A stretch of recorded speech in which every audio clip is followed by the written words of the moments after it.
खबर ये है, और रॉयटर्स की खबर है, रॉयटर्स ने ये खबर दी है कि सऊदी अरेबिया और इंडिया के बीच डिस्कस हुआ है कि ट्रेड रुपी एंड रियाल में की जाए, यानी रुपी रियाल से ट्रेड की जाए। मुल्क में बढ़ती बैरूनी सरमायाकारी रुक गई, गैर मुल्की सरमायाकारों ने अपना पैसा निकाल लिया। इसका मतलब क्या हुआ? इसका मतलब ये हुआ कि डॉलर बीच में से निकल जाए।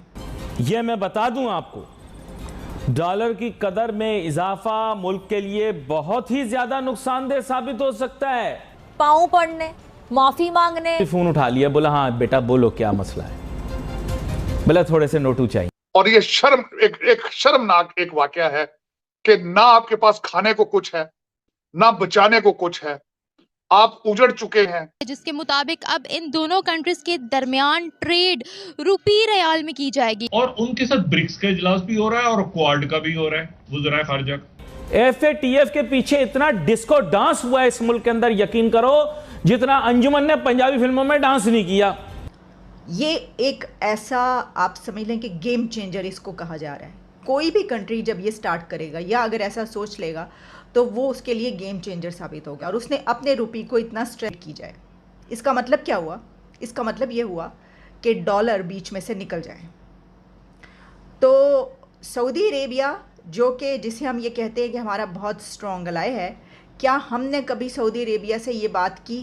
क्या हम ये बात करने जोगे हैं? क्या हम ऐसा कर सकते हैं? क्योंकि हमारी इकॉनमी जो इस वक्त है वो तो आप जानते हैं IMF के प्लान पर चल रही है, और डेली बेसिस पे अभी भी इस वक्त डॉलर बहुत ऊपर जा रहा है और हमारी करेंसी का रेट बहुत डाउन होता जा रहा है। फिर एक मरतबा वही हो रहा है। तो इस सिचुएशन में हम इस तरह की बात करते हुए सही भी नहीं लगते।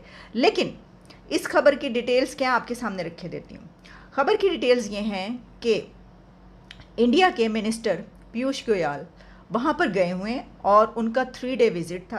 उस विज़िट के दौरान उन्होंने अपने काउंटर पार्ट से जो उनकी मुलाकातें हुई, जो टॉक्स हुई, और इसके अलावा उनकी जिससे भी मुलाकात हुई है बायलैटरल टॉक्स में या इन इश्यूज़ पे बात करने के लिए, वहाँ पर ये एक बहुत संजीदगी से बात ये सोची गई है कि इंडिया और सऊदी अरेबिया के बीच रुपी रियाल ट्रेड शुरू कर दी जाए।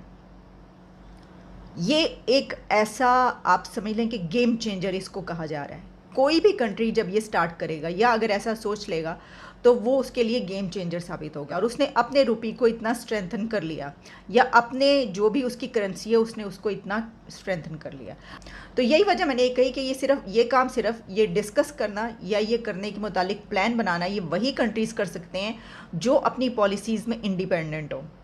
हम अगर ये बात सोच भी नहीं सकते। एक तो मैंने बता दिया कि इकॉनमी हमारी जो सिचुएशन है, दूसरा ये कि हम तो डिपेंड करते हैं अमेरिका पे। अभी आपने देख लिया, मैंने आपको इसके ऊपर प्रोग्राम किया था और बताया था कि अमेरिका ने हमारे लिए जो है वो कितने करोड़ डॉलर की इमदाद और जो जेट इक्विपमेंट और ये सब कुछ जो दिया है, तो वो ऐसे ही तो नहीं दिया ना। आप ऐसा कोई काम करने का सोचें, कोई, मैं तो कह रही हूँ ये बहुत बड़ा काम है, कोई छोटा मोटा काम करने का आप ऐसा कोई सोचें अमेरिका के खिलाफ जाके, वो आपको बताएगा।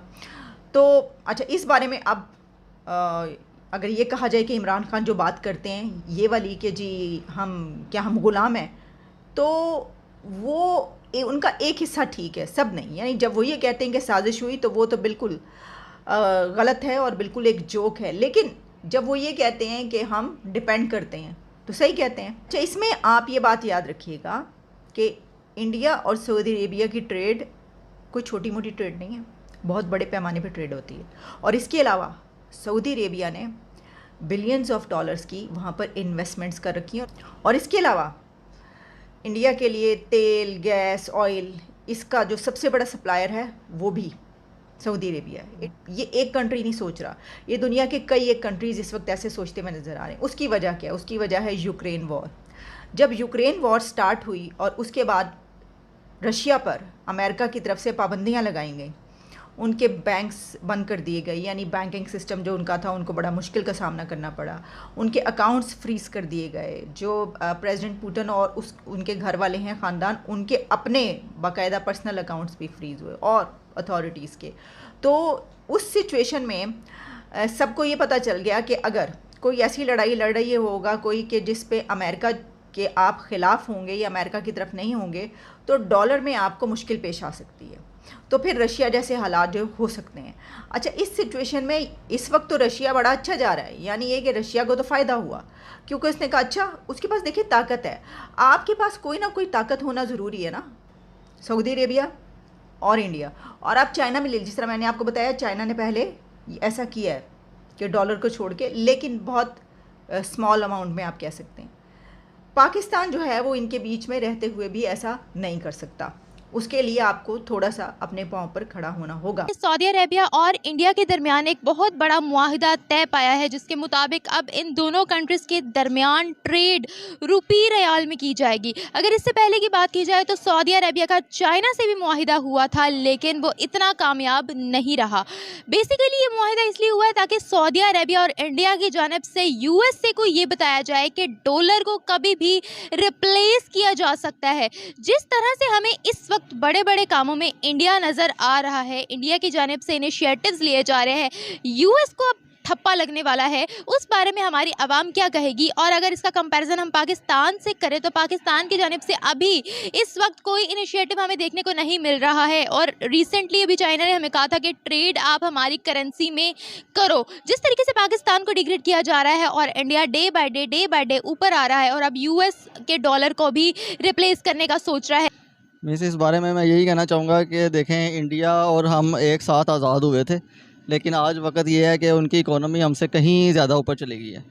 इवन बांग्लादेश की इकोनॉमी हमसे बहुत ज़्यादा ऊपर चली गई है। तो बात ये है कि एक तो हमारे शायद पॉलिटिक्स जो हैं वो आपस में पॉलिटिशियन लड़ते चले जा रहे हैं, वो सोचते ही नहीं हैं कि इकोनॉमी का जो हाल इन्होंने कर दिया है, तो ये आपस की लड़ाइयों से बाहर ही नहीं आ रहे हैं, तो हम लोग कैसे तरक्की करेंगे।